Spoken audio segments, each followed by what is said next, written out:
Bismillahirrahmanirrahim. Assalamualaikum warahmatullahi wabarakatuh. Waalaikumsalam warahmatullahi wabarakatuh. Alhamdulillahilladzi an'ama bi ni'matihi wal Islam wa sallallahu ala sayyidina Muhammad wa alihi wasallam. Yang saya hormati Ibu Kepala Sekolah, yang saya hormati Bapak Ibu Guru. Puji syukur kita panjatkan kehadirat Allah Subhanahu wa taala. Alhamdulillah pada pagi yang cerah ini kita bisa hadir untuk melaksanakan kegiatan diseminasi terkait rangkaian alur kegiatan pembelajaran guru penggerak angkatan 11. Selawat serta salam semoga tercurah limpahkan kepada junjungan kita Habibana wa Nabiana wa Maulana Muhammad sallallahu alaihi wasallam. Semoga kita semua mendapat syafaatnya sampai akhir zaman. Amin ya Allah ya Rabbal. Terima kasih kepada Bapak Ibu Guru yang telah hadir pada kesempatan kali ini.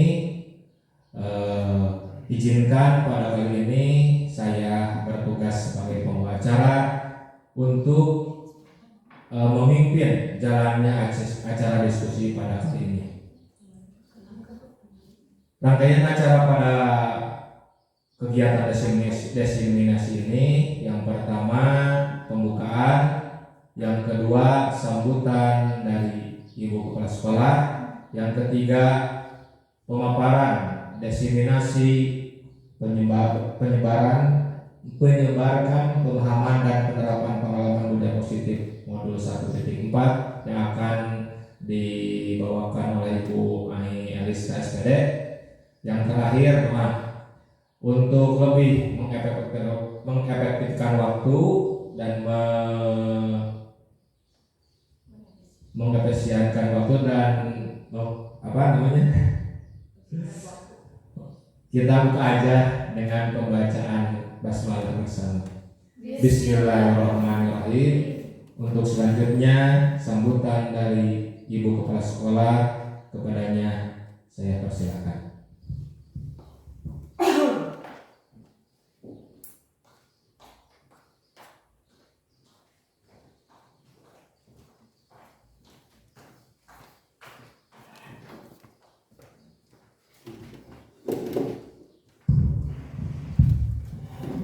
Bismillahirrahmanirrahim. Assalamualaikum warahmatullahi wabarakatuh. Waalaikumsalam warahmatullahi wabarakatuh. Alhamdulillahirabbil alamin wa bihi nasta'inu ala umuri dunya waddin wassalatu wassalamu ala asrofil anbiya'i wal mursalin wa ala alihi wa sahbihi ajmain. Puji dan syukur dipanjatkan kehadirat Ilahi Robin yang mana atas berkat rahmat dan karunia-Nya kita semua dapat berkumpul pada kesempatan ini. Salawat beserta salam semoga tetap terlimpah curahkan kepada junjungan kita Habibana wa Nabiyana Kanjeng Nabi Muhammad sallallahu alaihi wasallam, serta kepada keluarganya, kepada sahabat-sahabatnya, tabiin dan tabiatnya sampai kepada kita semuanya yang harap syafaat tulus. Amin ya rabbal alamin.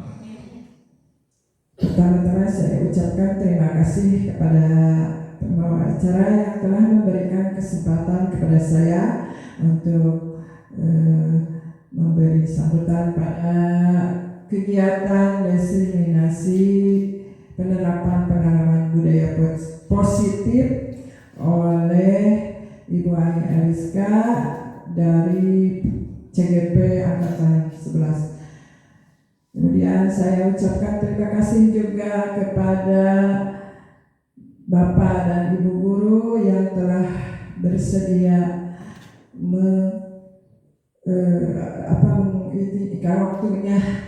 menyempatkan waktunya untuk dapat mengikuti kegiatan diseminasi ini. Juga saya ucapkan terima kasih kepada Ibu Ai Eliska yang akan memberikan kegiatan kali ini.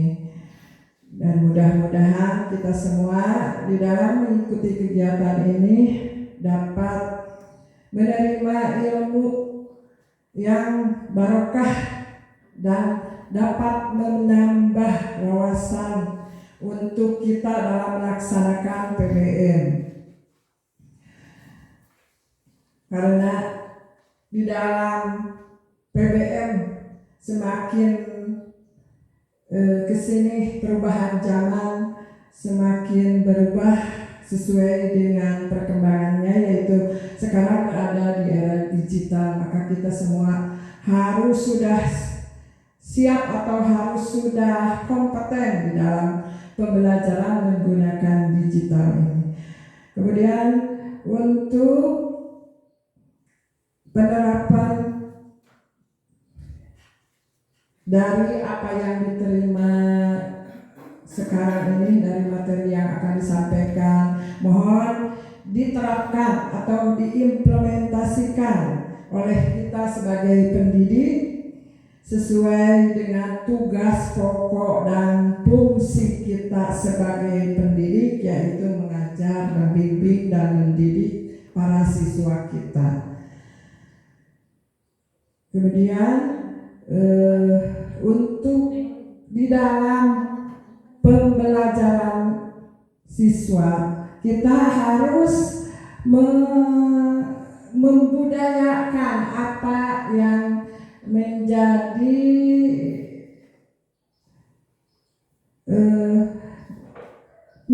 budaya yang seharusnya digunakan oleh kita sebagai guru atau pendidik dalam mengelola pembelajaran baik di dalam kelas maupun di luar kelas gitu ya. Jadi budayakan yang positif, yang lebih baik, yang nanti akan disampaikan apa saja materi-materi yang harus kita terapkan. Mungkin itu saja yang dapat disampaikan. Mohon maaf apabila ada kesalahan atau kata-kata yang kurang berkenan. Billahi taufiq wal hidayah. Wassalamualaikum warahmatullahi wabarakatuh. Waalaikumsalam warahmatullahi wabarakatuh.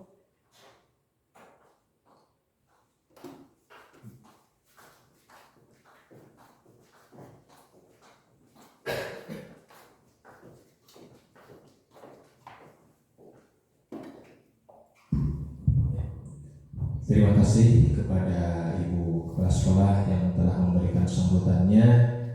Mudah-mudahan dukungan dan arahan dari beliau memberikan kepada kita terhadap perubahan pembelajaran yang ada di sekolah kita.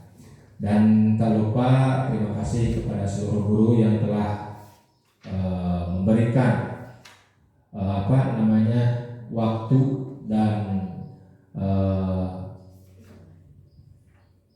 dan dukungannya. Semoga kegiatan diseminasi ini berlancar dengan lancar dan tidak ada halangan apapun.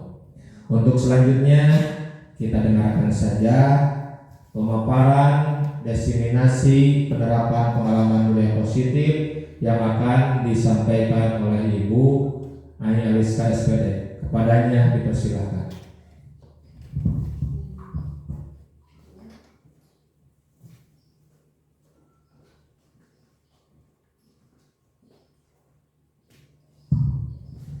Baik, bismillahirrahmanirrahim. Assalamualaikum warahmatullahi wabarakatuh. Waalaikumsalam warahmatullahi wabarakatuh. Yang saya hormati Ibu Kepala Sekolah, yang saya hormati pula Ibu dan Bapak Guru hebat dari SDN Lebak Gede tercinta ini. Terlebih dahulu, bismillahirrahmanirrahim. Alhamdulillahirabbil alamin wa bihi nasta'inu ala umuri dunya waddin wa ala alihi wa sahbihi ajmain. Rabbi shrah li sadri wa yassir li amri wahlul 'uqdatam min lisani yafqahu qawli. Rabbi zidni ilman warzuqni fahman bi rahmatika ya arhamar rahimin. Amma ba'd. Pertama-tama, marilah kita panjatkan puji dan syukur kehadirat Allah Subhanahu wa taala. Karena atas berkat rahmat dan inayahnya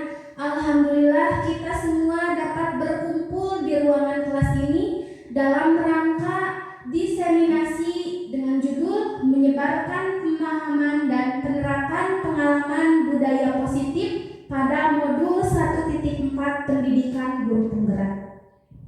Sholawat serta salam marilah kita limpah curahkan kepada Nabi besar kita, yakni Habibana wa Nabiyana Kanjeng Nabi Muhammad Sallallahu Alaihi Wasallam.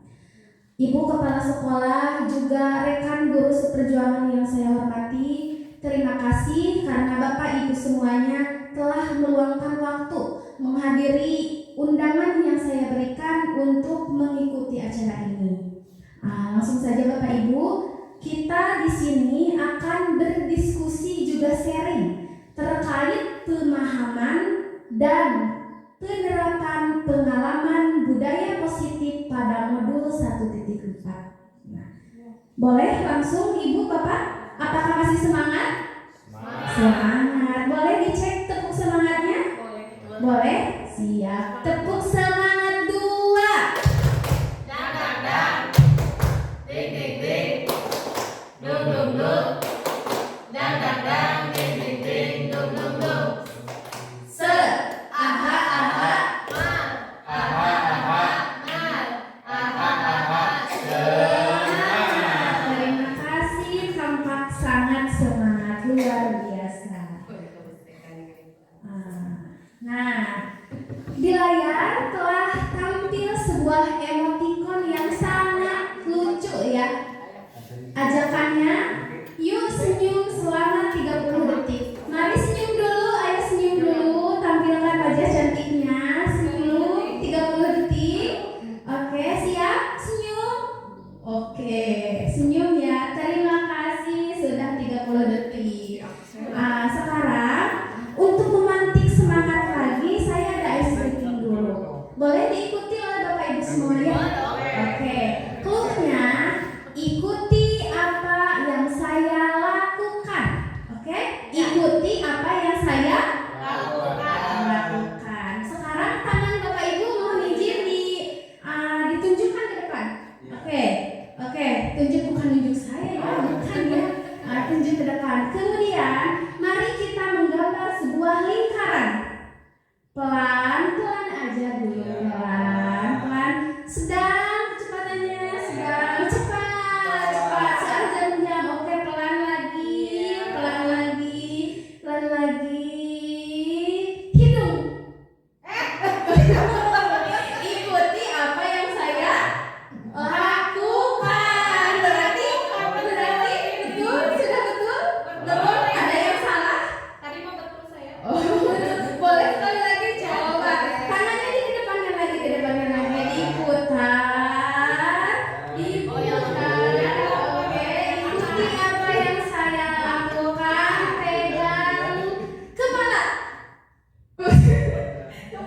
Pegang kepala. Oke, ikuti apa yang saya lakukan. Oke, konsentrasi. Oke, siap. Sudah semangat? Boleh lanjut? Oke, terima kasih. Langsung saja. Setelah senyum, setelah mengecek konsentrasi, selanjutnya adalah kesepakatan kelas. Nah, jadi Bapak Ibu, sebelum diskusi kita mulai, kita buat kesepakatan kelas terlebih dahulu. Mangga, ada yang mengajukan mau apa nih kesepakatan kelas kita pada hari ini? Silahkan. Boleh makan minum? Boleh makan minum, boleh, silahkan kalau ada, silahkan. Makan dan minum dipersilahkan. Kemudian ada lagi? Boleh makan minum, kemudian? HP-nya boleh di silent. Oh boleh pegang HP tapi di silent. Siap, udah 2. Apa lagi? Boleh izin ke toilet. Boleh, silahkan, boleh izin ke toilet. Kemudian ada lagi? Oh tidak, tidak ya. Saya tulis dulu, izin tulis dulu ya Bapak Ibu. Yang pertama tadi adalah Makan dan minum. boleh makan dan minum. Siap. Kalau ada silahkan, tapi Minum kopi. boleh makan dan minum. Oke, yang kedua tadi boleh HP saya. boleh pegang HP di silent. Oke, siap. Yang ketiga boleh izin ke WC tadi ya. Boleh izin ke toilet. Kemudian ada lagi Serangi dengan ice breaking. diselingi dengan ice breaking. Siap. Mau aha-aha lagi Pak Alan? Oh. Dengan ice breaking. Oke, ada lagi? Serius tapi santai ya Bapak Ibu ya? Bisa? Bisa. Kita diskusi ini serius tapi santai aja, gitu ya. Serius tapi santai. Ada lagi? Boleh memberikan pendapat? Oh boleh, tentu saja Bu. Boleh memberikan pendapat. Mangga sebebas-bebasnya saya persilahkan. Boleh berpendapat. Kemudian ada lagi tambahan? Atau sudah cukup? Mengikuti perasaan gembira. Oh, mengikuti kegiatan Tepuk tangan, tepuk tangan. Baru-baru kali ini berpendapat. Baru-baru ini berpendapat.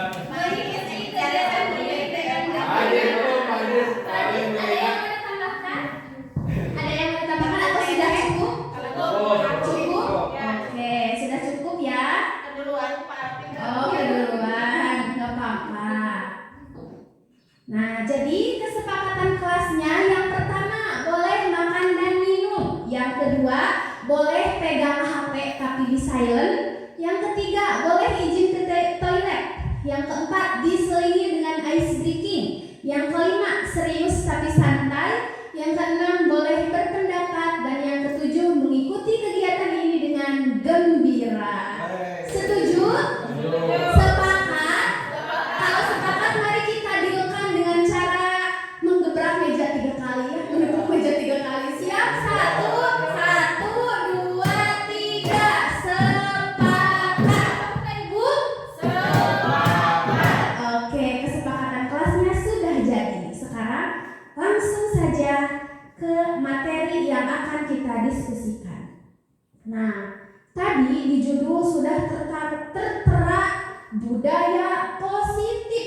Ya, apa sih budaya positif itu? Jadi Bapak Ibu, budaya positif di sekolah yaitu nilai dan kebiasaan di sekolah yang berpihak pada murid agar mereka dapat berkembang menjadi pribadi yang kritis, penuh hormat, dan bertanggung jawab sesuai dengan profil pelajar Pancasila. Nah, jadi kita sebagai guru di sekolah harus menciptakan lingkungan yang aman, nyaman, dan tentram agar peserta didik mampu berbudaya positif. Selain menciptakan lingkungan yang aman dan nyaman, kita sebagai guru juga harus menjadi teladan bagi siswa. Oke. Tentu saja sesuai dengan profil pelajar Pancasila. Lanjut. Konsep inti budaya positif. Nah, dalam materi budaya positif ada 8 materi yang telah saya pelajari pada modul pendidikan guru penggerak. Yang pertama yaitu perubahan paradigma belajar. Yang kedua, disiplin positif. 3. Nilai-nilai kebajikan. 4. Kebutuhan dasar manusia. 5. Motivasi perilaku manusia. 6. Posisi kontrol guru. 7. Keyakinan kelas. Dan yang terakhir segitiga restitusi. 8 materi ini akan kita diskusikan bersama-sama dalam keadaan tadi serius tapi santai juga dengan penuh kegembiraan. Oke, siap Bapak Ibu ya? Lanjut. Poin nomor 1. Pembelajaran dengan paradigma baru. Nah, apa sih pembelajaran dengan paradigma baru? Jadi, pembelajaran dengan paradigma baru merupakan sebuah pembelajaran yang dirancang berdasarkan prinsip pembelajaran berdiferensiasi. Ya, prinsip pembelajaran berdiferensiasi. Pembelajaran berdiferensiasi adalah proses pembelajaran yang peserta didiknya belajar sesuai kebutuhannya berdasarkan tahap perkembangan sesuai dengan teori psikologi modern untuk mewujudkan profil pelajar Pancasila. Nah, seperti yang telah kita ketahui, profil pelajar Pancasila ada 6 dimensi ya Bapak Ibu ya. Boleh bernyanyi bersama?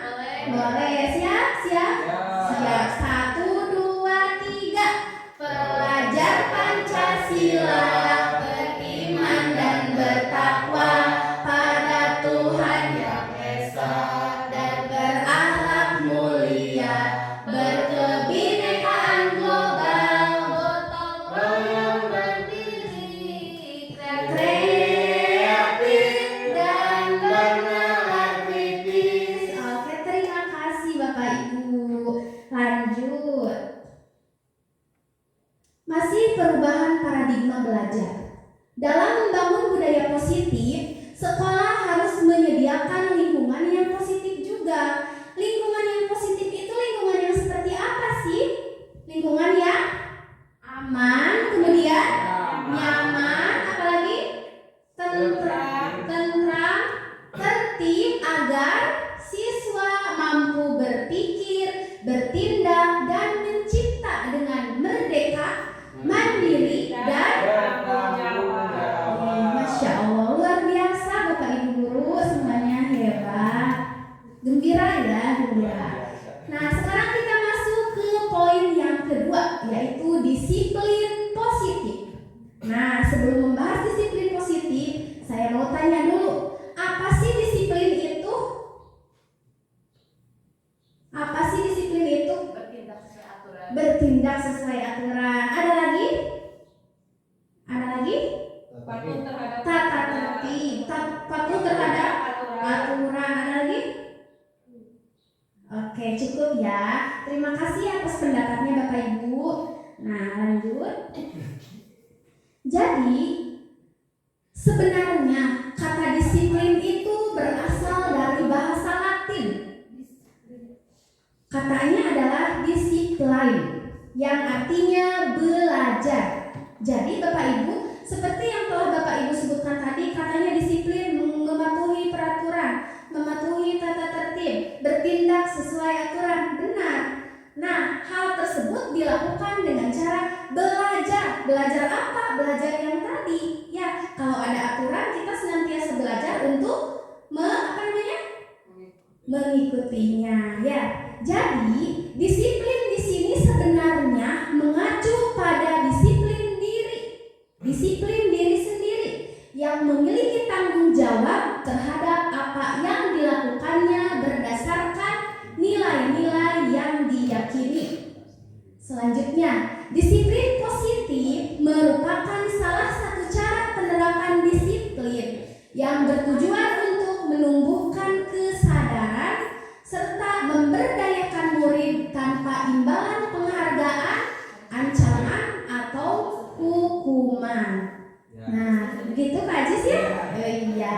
Jadi kalau kita memiliki rasa disiplin diri, maka kita akan sadar ya, tanpa adanya imbalan atau penghargaan, tanpa adanya ancaman atau hukuman, kita pasti akan disiplin kalau kitanya sudah sadar. Ya, kan sadar diri dari diri. Nah, selanjutnya yang ketiga, sebagai pendidik, tujuan kita adalah menciptakan murid yang memiliki disiplin diri, sehingga mereka berperilaku mengacu kepada nilai-nilai kebajikan universal dan memiliki motivasi intrinsik dalam perubahan perilaku ke arah yang lebih baik. Nah, di sini ada tertulis motivasi intrinsik. Bapak Ibu, nanti di slide berikutnya kita akan telusuri lebih mendalam apa sih motivasi intrinsik itu. Nantikan ya Bapak Ibu. Siap? Masih semangat? Semangat. Hai. Halo. Hai. Oke, lanjut. Poin yang ketiga, nilai-nilai kebajikan. Nah, nilai kebajikan adalah nilai yang disepakati bersama, lepas dari suku bangsa, agama, bahasa, maupun latar belakangnya. Contoh nilai kebajikan sebenarnya ada banyak sekali ya Bapak Ibu. Saya hanya menuliskan 3 nilai kebajikan berdasarkan profil pelajar Pancasila, kemudian IBO Primary Years Program, juga keterampilan hidup. Nah, yang pertama kita bahas yang profil pelajar Pancasila terlebih dahulu. Profil pelajar Pancasila dimensinya ada 6. Bisa disebutkan bersama-sama Bapak Ibu. Yang pertama, beriman kepada Tuhan Yang Maha Esa dan berakhlak mulia. Kemudian mandiri. 3, 4, yang kelima, dan yang keenam kreatif. Sekarang yang IBO Primary Years Program ada toleransi, kemudian rasa hormat, Integritas, mandiri, menghargai, antusias, empati, keingintahuan, kreativitas, kerjasama, dan komitmen. Yang ketiga, keterampilan hidup. Boleh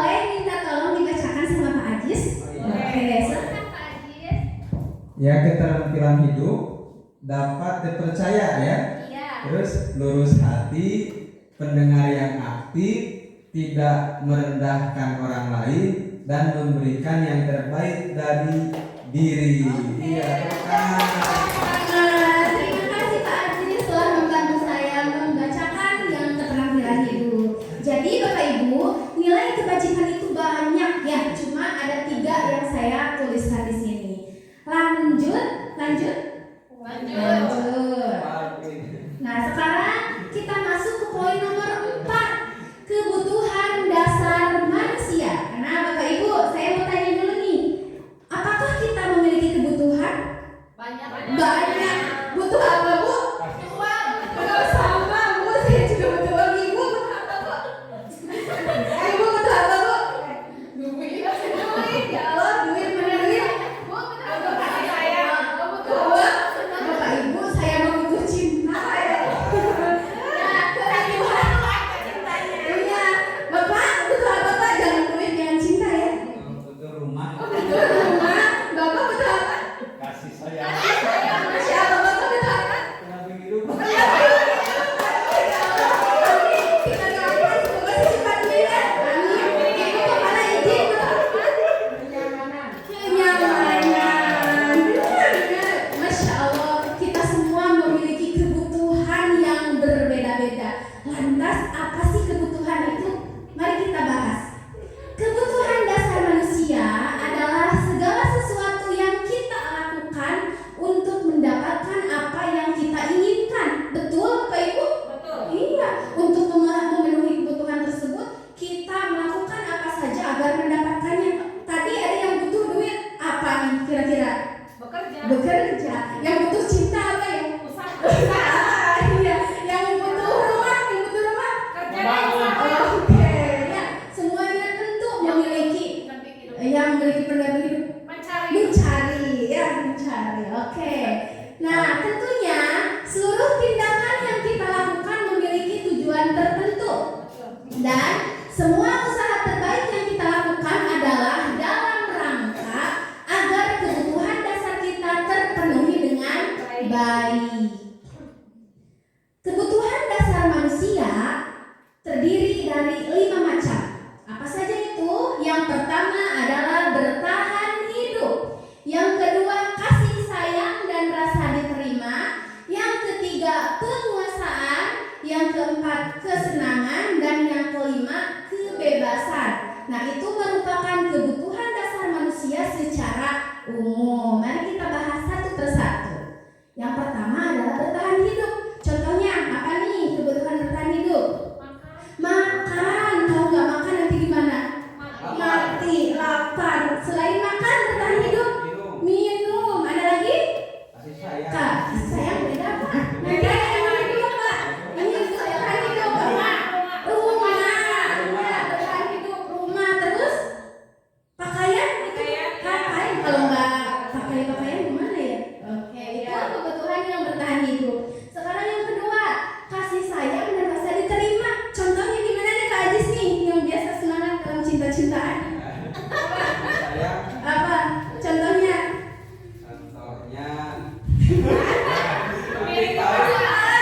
Palan. Kalau kasih sayang berarti berhubungan dengan termasuk kenyamanan. Misalnya kasih sayang seorang orang tua dan diterima di dalam keluarga, itu termasuk kasih sayang dalam keluarga. Ya, itu. Terima kasih Pak Alan. Pak Alvin, ini saya penasaran sama Pak Alvin tadi butuh pendamping hidup katanya. Apakah itu masuk ke poin yang nomor 2, Pak Alvin? Masuk. Masuk, berarti pendamping hidup juga masuk kepada kebutuhan dasar manusia yang nomor 2. Oke, lanjut Bapak Ibu ya. Kebutuhan dasar nomor 3 yaitu penguasaan. Coba Ibu Tia, boleh saya tanya penguasaan contohnya kayak gimana sih Bu? Penguasaan dalam kebutuhan dasar manusia. Ya pasti semuanya termasuk kebutuhan dalam penguasaan. Contohnya seperti apa ya? Dalam ingin seperti ingin dihormati, dihargai, tentunya ingin diakui. Oke, siap. Terima kasih Tia. Benar ya, penguasaan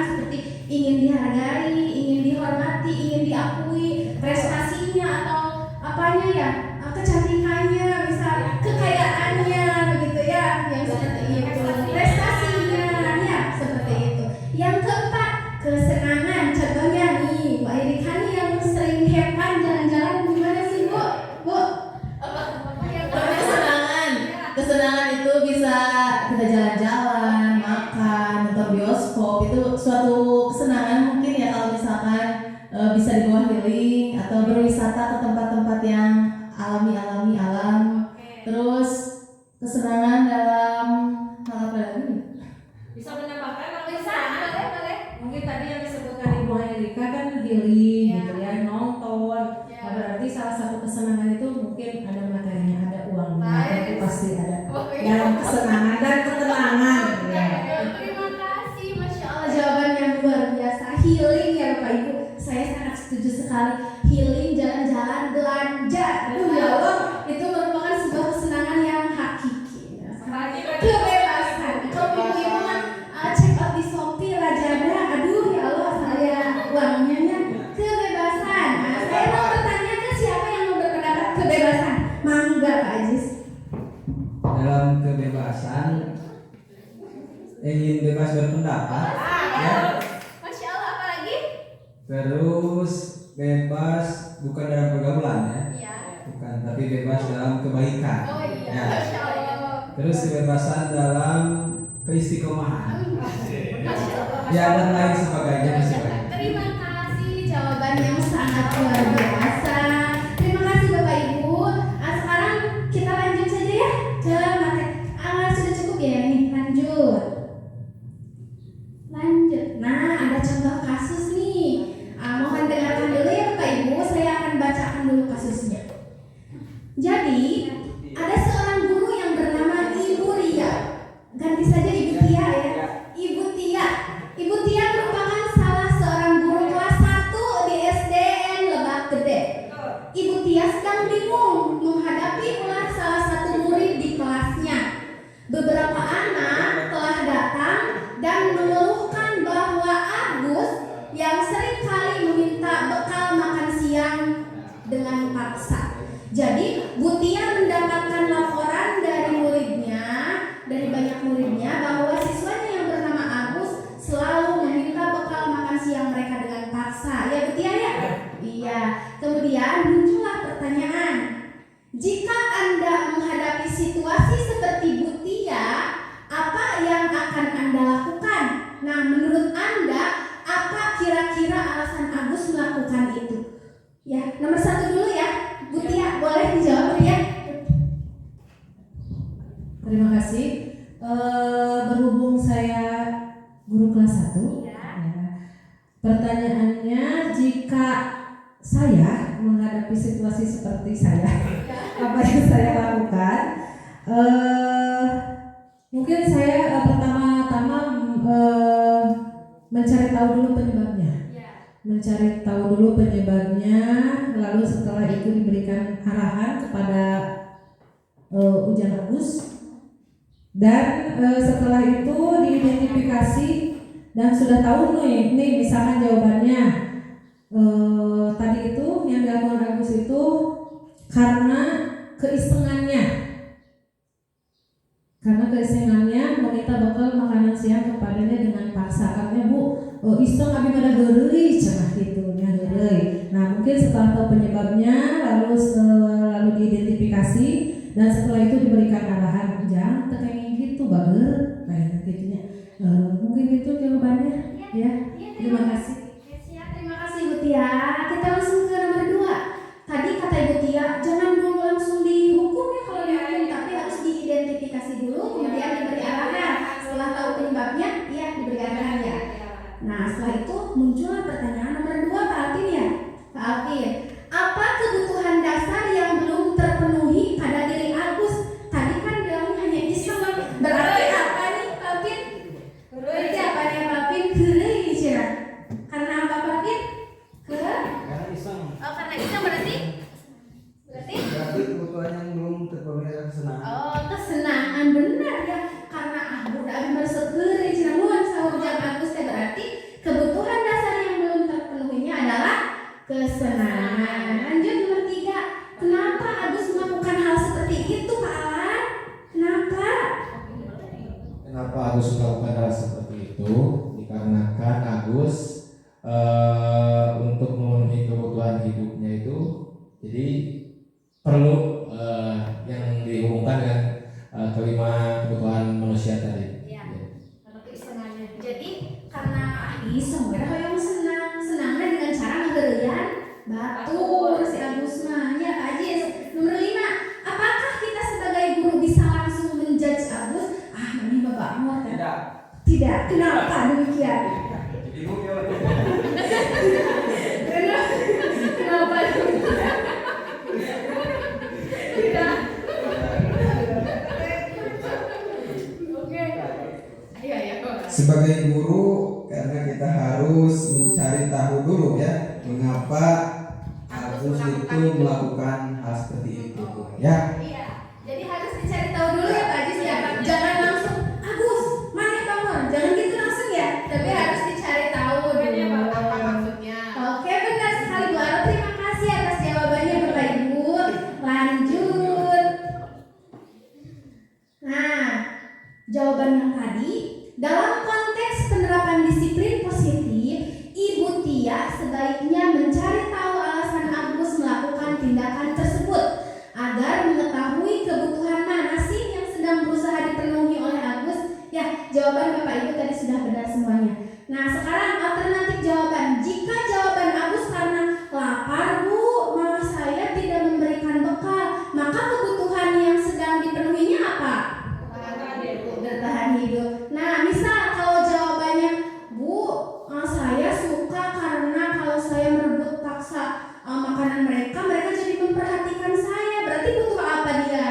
Kasih sayang. Iya, yang memetik. Misal Agus jawab lagi, saya mengambil teman saya karena saya jadi merasa hebat. Mereka jadi takut pada saya dan menuruti keinginan saya. Maka kebutuhan yang sedang dipenuhinya apa?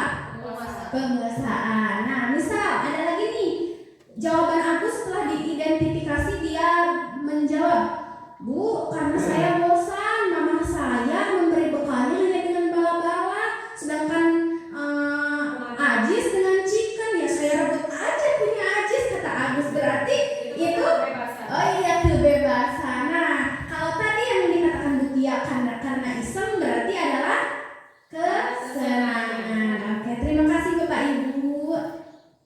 Luar biasa. Nah, sekarang kita masuk ke teori motivasi perilaku manusia. Ini poin yang nomor 5. Sebentar lagi nih Bapak Ibu, 3 lagi.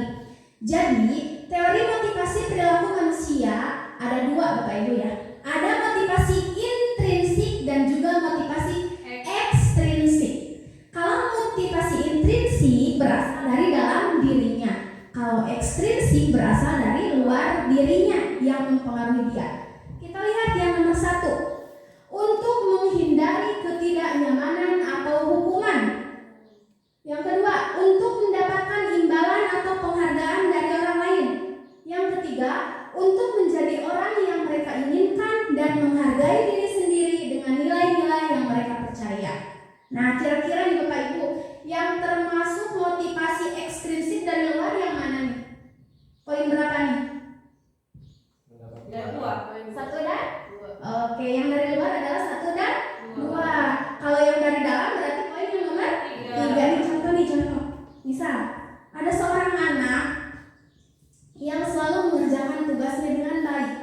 Ya, ada PR langsung dikumpulkan tanpa mengharapkan imbalan, tanpa mengharapkan bintang dari guru, tanpa adanya rasa takut kalau nggak dikerjakan sieun dihukum. Berarti itu masuknya ke poin yang nomor berapa? 3. Ih, Masya Allah pintar. Beda lagi nih, misal ada seorang anak yang mengerjakan tugas memang dia kerjakan, tapi dia kerjakan karena ingin imbalan, yaitu mendapatkan 5 bintang dari guru. Berarti itu poin yang mana? 1 atau 2? Takut diberi hukuman dan ingin diberikan penghargaan. Ya, seperti kita contohkan ke dalam diri kita. Kita sebagai guru datang ke sekolah tepat waktu karena bisa datang ke sekolah tepat waktu bukan karena ingin dipuji oleh atasan misalnya, bukan karena takut dihukum juga oleh atasan, tapi karena rasa tanggung jawab. Berarti itu poin yang nomor 3. Beda lagi kalau kita terburu-buru ke sekolah karena takut dihukum nih misalnya ya. Berarti itu masuk ke motivasi ekstrinsik yang nomor 1 ya. Sering menjumpai di kelas Bapak Ibu pasti. Nah, setelah mengetahui hal ini, kita bisa mengelompokkan anak tersebut masuknya ke motivasi mana sih? Nah, oleh karena itu kita sebagai guru harus bisa menuntun dan membimbing mereka agar mereka memiliki motivasi yang nomor 3 ya, untuk menjadi orang yang mereka inginkan dan menghargai diri sendiri, bukan karena ingin diberi hadiah ya, bukan juga karena takut diberi hukuman. Lanjut. Nah, sekarang ada perbedaan hukuman, konsekuensi dan restitusi. Ketiganya beda ya Bapak Ibu. Kita bahas dulu yang hukuman. Hukuman sifatnya tidak terencana atau tiba-tiba. Murid tidak tahu apa yang akan terjadi, bersifat satu arah dan berupa hukuman fisik atau psikis. Contoh nih, hari Senin melaksanakan upacara bendera. Tiba-tiba ada Neng Najwa kesiangan misalnya. Kemudian Pak Ajis berdiri di samping di sana di hadapan itu. Neng Najwa ditunjuk ya. Kenapa kamu telat? Kata Pak Ajis sambil melotot. Nah, itu apa namanya? Hukuman, konsekuensi atau restitusi? Melotot sambil Neng Najwa dengan ada hukuman? Hukuman ya? Ya hukuman, karena itu tidak terencana. Pak Ajis tidak tahu kalau Neng Najwa akan telat, dan Neng Najwa juga tidak tahu akan dihukum oleh Pak Ajis dengan cara dibentak-bentak, ditunjuk-tunjuk ya. Hukuman seperti itu.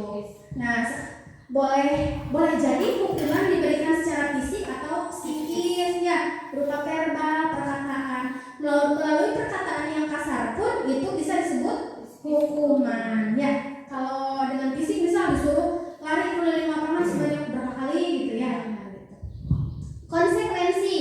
Nah, kalau konsekuensi terencana atau disepakati sesuai aturan. Murid tetap dibuat tidak nyaman. Sikap guru selalu memonitor murid. Jadi bedanya antara konsekuensi dan hukuman, kalau konsekuensi mah tahu, sudah terencana, anak pun tahu. Misal kalau Neng Najwa telat, maka Neng Najwa misal harus ini berdasarkan kesepakatan yang telah dibuat. Nah, kalau itu kan namanya konsekuensi. Nah, sekarang restitusi. Restitusi adalah proses menciptakan kondisi bagi murid untuk memperbaiki kesalahannya. Ini yang baik ya Bapak Ibu, restitusi. Jadi kita nggak bisa menjudge langsung, memberi hukuman langsung, memberi konsekuensi langsung, tapi harus ditanya terlebih dahulu, diidentifikasi terlebih dahulu mengapa anak melakukan hal tersebut atau hal demikian. Lanjut. Nah, ada contoh kasus lagi nih. Ada seorang murid yang bernama Ipa. Ipa kurang menguasai pelajaran matematika, sehingga pada saat pelajaran berlangsung, dia lebih banyak berdiam diri dan malah menggambar di buku pelajarannya. Nah, pada saat pelajaran matematika, Pak Seno menanyakan materi pada Ipa, dan Ipa pun sangat gugup karena Ipa sangat gugup pada saat menjawab. Seluruh kelas pun tertawa, sehingga Ipa menjadi malu luar biasa. Malahan Pak Seno malah menunjuk hidungnya karena tidak bisa menjawab pertanyaan Pak Seno dengan benar. Kelas pun makin gaduh dan anak-anak pun tertawa melihat Ipa di depan kelas memegang ujung hidungnya. Kebayang Bapak Ibu? Iya, ada anak yang tidak bisa mengerjakan, malah ditunjuk-tunjuk hidungnya, ditertawakan oleh teman-temannya, dan sikap guru malah diam saja. Maka setelah melihat kasus tersebut, muncullah sebuah pertanyaan. Bu Tia, boleh nih saya tanya Bu Tia? Oh, Bu Airika dulu boleh?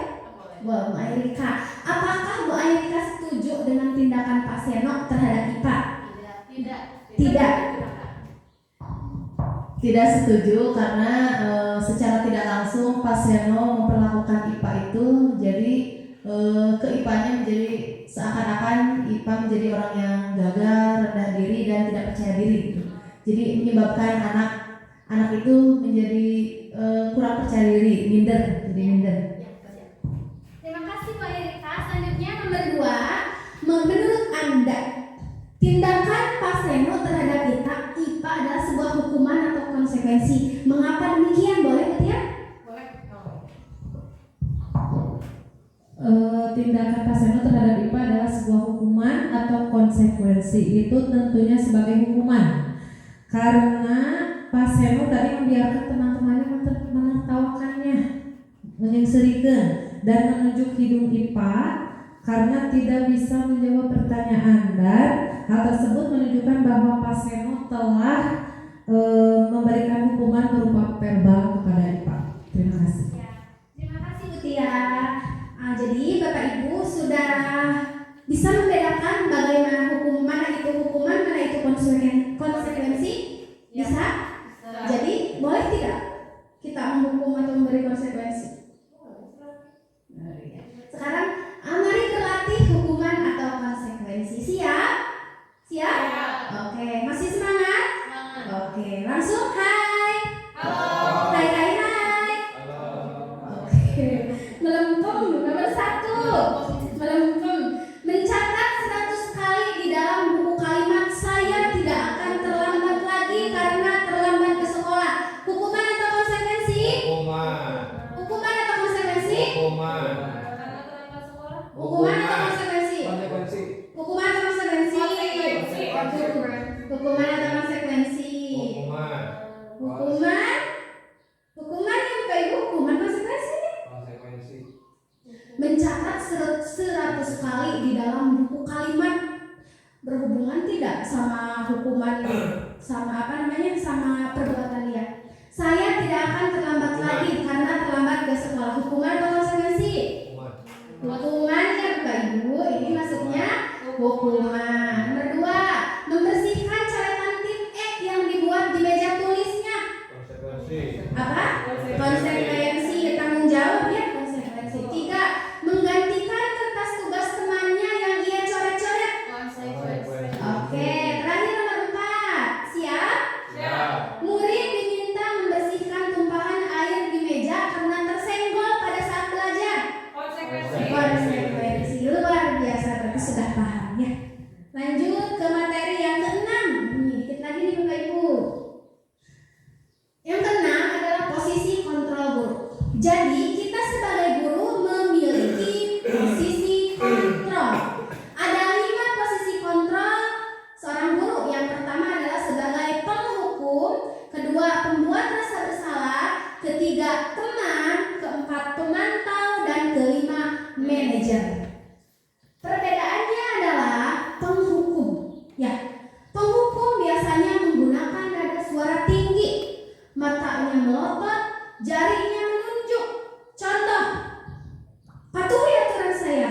Nah, dengan suara keras, melotot, menunjuk. Ya, itu penghukum. Terus yang kedua, pembuat rasa bersalah. Nah, biasanya guru yang melakukan posisi kontrol pembuat rasa bersalah bersuara lembut, membuat keheningan yang membuat orang lain merasa tidak nyaman.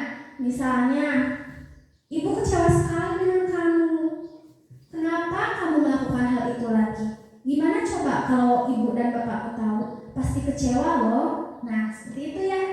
Jadinya teman. Nah, kalau teman biasanya menggunakan hubungan baik dengan humor untuk mempengaruhi murid dan bersikap bersahabat. Contohnya ada anak yang tidak mengerjakan PR karena lupa.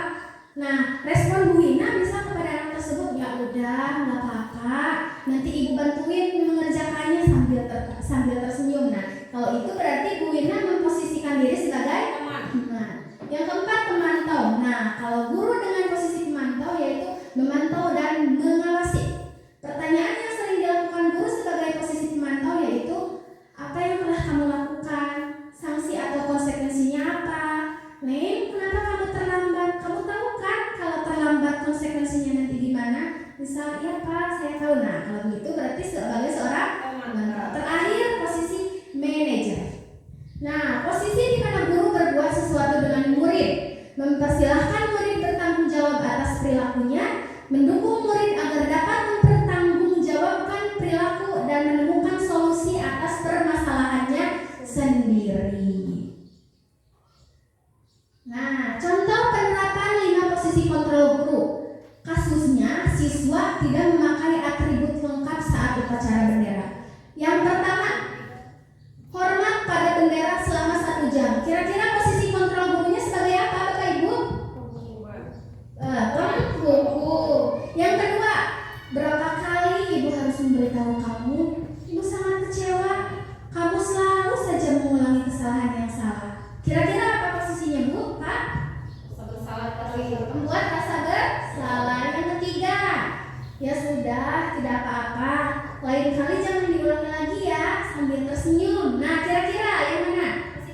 kamu tahu konsekuensinya sebagai apa nih? Memantau. Yang kelima terakhir, apa kamu tahu kesalahanmu?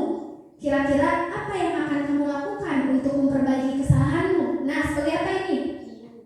Sebagai manajer. Apa Bu Ina? Manajer. Oke, terima kasih. Tepuk tangan. Boleh? Untuk memantik semangat yang sebentar lagi kita teriak semangat 2 kali. Ya, 1, 2, 3. Semangat. Sekali lagi. Semangat. Oke, lanjut ya. Nomor 7. Keyakinan kelas. Keyakinan kelas adalah nilai-nilai kebajikan atau prinsip-prinsip universal yang telah disepakati bersama. Fokus utamanya yang telah disepakati bersama. Menurut Gosen, suatu keyakinan akan lebih memotivasi seseorang dari dalam atau intrinsik. Seseorang akan lebih bersemangat untuk menjalankan keyakinannya daripada hanya mengikuti peraturan. Itu menurut Gosen. Sehingga muncullah pertanyaan, mengapa sih harus keyakinan kelas bukan peraturan kelas? Ada yang mau menjawab? Boleh? Mengapa sih perkataannya keyakinan kelas bukan peraturan kelas? Siapa? Ibu?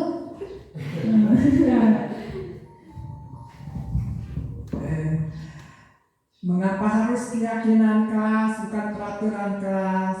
Karena tadi berdasarkan dari kesepakatan dari antara guru dan siswa misalnya di kelas itu. Jadi tidak boleh kalau peraturan berarti sesuatu yang sudah ditetapkan, yang sudah ada.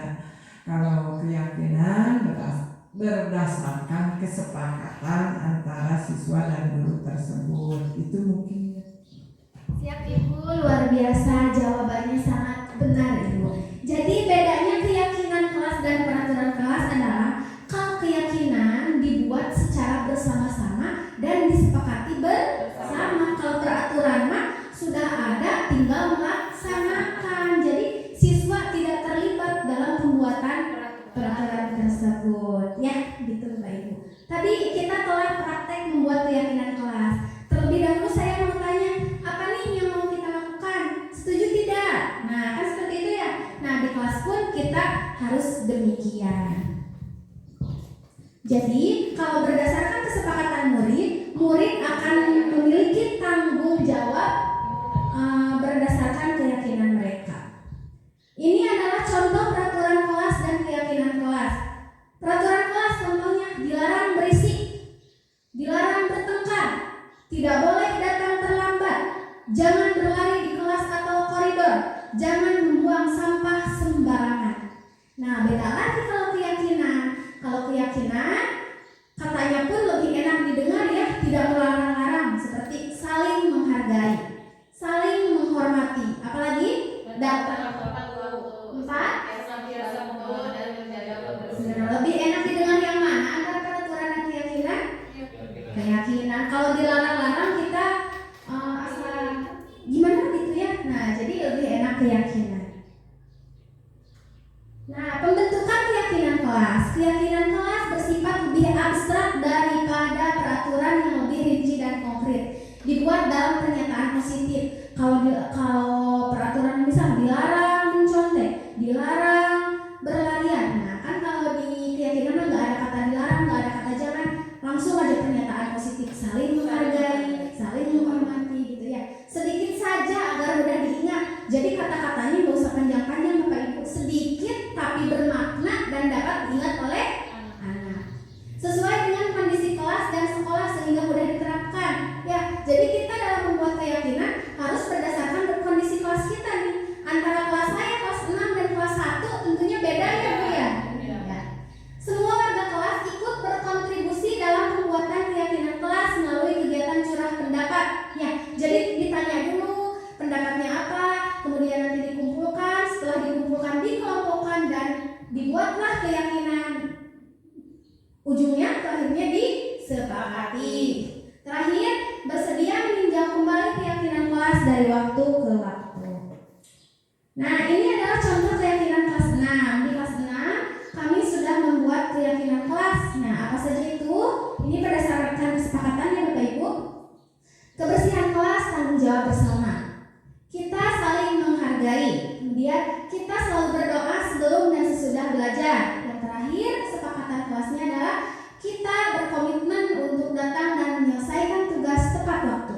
Nah, dan ini merupakan gambar pelaksanaan keyakinan kelas tersebut. Nah, terakhir Bapak Ibu, segitiga restitusi.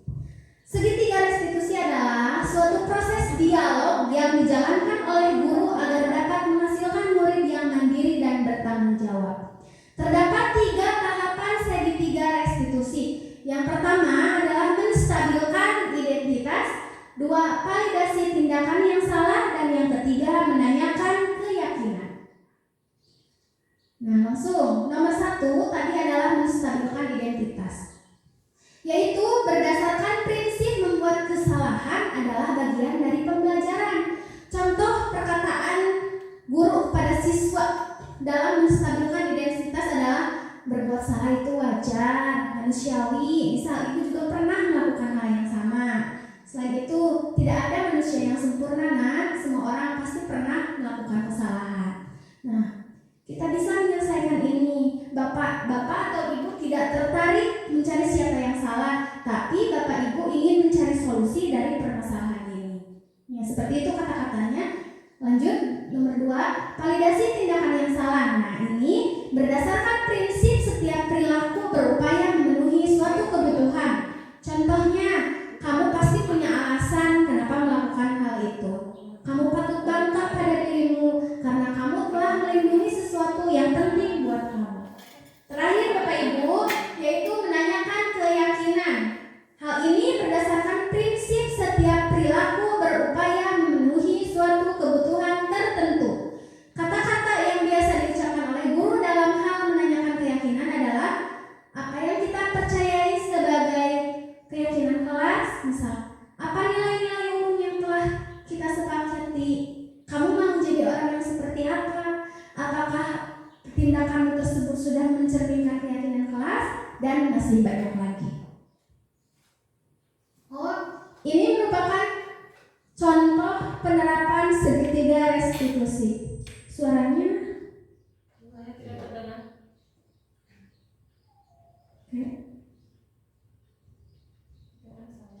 bagaimana ya?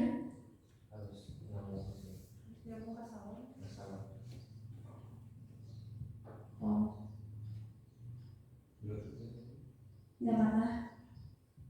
Sebentar coba dulu, kalau nggak bisa nggak apa-apa.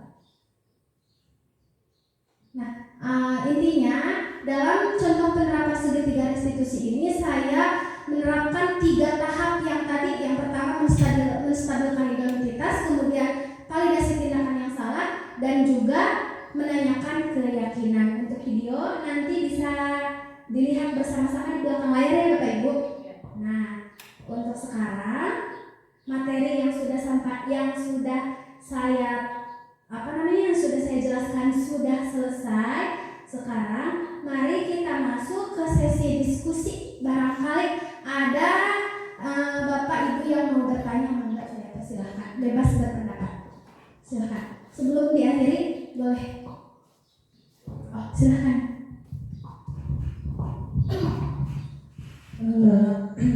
Terima kasih sudah memberikan kesempatan untuk bertanya. Tadi ada 5 posisi kontrol guru yang telah dijelaskan oleh Ibu Ani. Menurut Ibu, posisi mana kontrol yang baik untuk anak? Terima kasih. Terima kasih atas pertanyaannya Bu Tia. Pertanyaan Bu Tia adalah menurut Ibu, kira-kira posisi kontrol mana sih yang paling baik diterapkan untuk anak? Ya, begitu ya Bu? Ya. Jadi, ya dari kelima posisi kontrol guru, posisi kontrol yang paling baik untuk diterapkan kepada siswa adalah posisi manajer. Ya, karena melalui posisi manajer kita sebagai guru dapat membantu murid untuk bertanggung jawab atas Selain itu melalui posisi manajer juga kita membantu memancing motivasi murid untuk menemukan solusi ya atas apa yang dia kerjakan. Jadi dengan ditanya jangan langsung dulu menjudge kamu ini jangan ya. Nah lebih baik setelah melakukan 3 tahapan segitiga restitusi kita berposisi sebagai manajer, identifikasi dulu mengapa anak tersebut melakukan hal demikian, kemudian tanya kira-kira apa nih yang bisa kamu lakukan untuk memperbaiki kesalahanmu ya. Jadi bukan kita yang memberi solusi, tapi kita bertanya dulu kepada mereka, punya tidak mereka solusi untuk memperbaiki permasalahan itu ya. Mungkin seperti itu Bu Tia. Ya, terima kasih Bu. Oke, terima kasih. Yang lain ada lagi? Sudah cukup? Oke, kalau sudah cukup, terima kasih Bapak Ibu guru semuanya telah berkontribusi mengikuti kegiatan diseminasi ini dengan baik. Semoga apa yang telah saya sampaikan menjadi pemahaman dan pengalaman bermakna buat kita semua. Semoga ada manfaatnya ya Bapak Ibu. Amin. Cukup sekian dari saya. Mohon maaf apabila ada salah-salah kata. Demikian. Assalamualaikum warahmatullahi wabarakatuh. Waalaikumsalam warahmatullahi wabarakatuh. Saya kembalikan lagi kepada pembawa acara.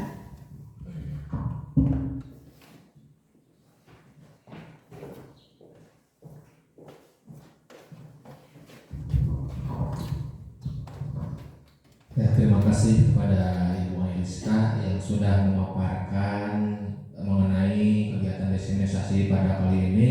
Mudah-mudahan apa yang sudah dipaparkan, didiskusikan bermanfaat bagi kita semua. Saat tadi sudah panjang lebar, sudah jelas apa yang sudah dipaparkan. Mungkin untuk kedepannya kita bisa menerapkannya. Untuk selanjutnya acara yang selanjutnya adalah doa yang akan dipimpin oleh Bapak Abdul Aziz. Kepadanya dipersilakan.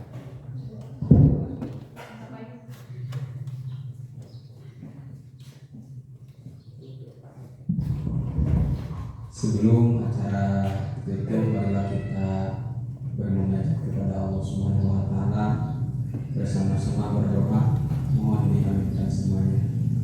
Bismillahirrahmanirrahim. Alhamdulillahirabbil alamin. Hamdan syakirin, hamdan na'imin, hamdan yu'abdin, hamdan mazidah. Ya Rabbana lakal hamdu kama yanbaghi lijalalihi wa 'azimi sultani. Allahumma ighfir lana wa liwalidayna warhamhuma kama rabbayana shaghira. Wa li jami'il muslimina wal muslimati wal mu'minina wal mu'minati al-ahya'i minhum wal amwat. Rabbi ij'alna muqimas sholati wa min dhurriyyatina rabbana taqabbal du'a.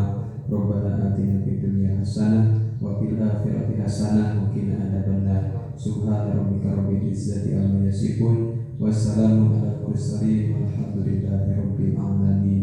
Al-Fatihah.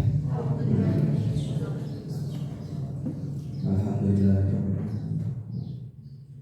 Iyyaka na'budu wa iyyaka nasta'in. Ihdinas siratal mustaqim. Shiratal ladzina an'amta 'alaihim. Dicukupkan sekian dari saya. Bila taufiq hidayah. Wassalamualaikum warahmatullahi wabarakatuh.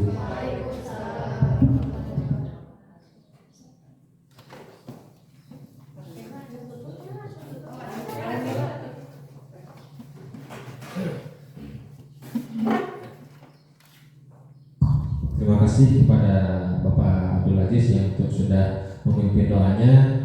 Dari awal sampai akhir acara kegiatan desensialisasi ini telah berlanjur dengan lancar. Akhir kata dari saya mohon maaf. Assalamualaikum warahmatullahi wabarakatuh. Waalaikumsalam warahmatullahi wabarakatuh.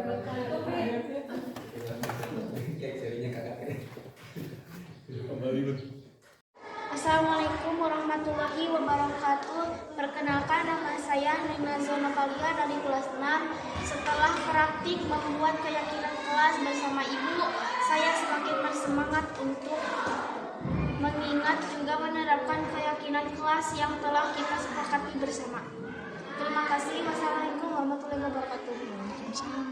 Assalamualaikum warahmatullahi wabarakatuh. Perkenalkan, saya Tia Kurnia Agustin SPD, guru kelas 1 dari SDN Lebak Gede, rekan sejawat dari Ibu Ai Aliska SPD. Setelah mengikuti kegiatan diseminasi tentang budaya positif, banyak sekali wawasan baru yang saya dapatkan. Pemaparan yang disampaikannya sangat jelas dan mudah dimengerti. Saya sangat tertarik dengan materi segitiga restitusi dan posisi kontrol. Saya pun mengingat kembali posisi apa yang sering saya lakukan pada murid, dan ternyata saya hanya memposisikan sebagai teman dan pemantau saja, bukan sebagai manajer. Oleh karena itu, setelah mengikuti diseminasi ini, saya akan berusaha memposisikan diri sebagai manajer, juga menerapkan segitiga restitusi dalam membantu permasalahan murid. Terima kasih. Wassalamualaikum warahmatullahi wabarakatuh.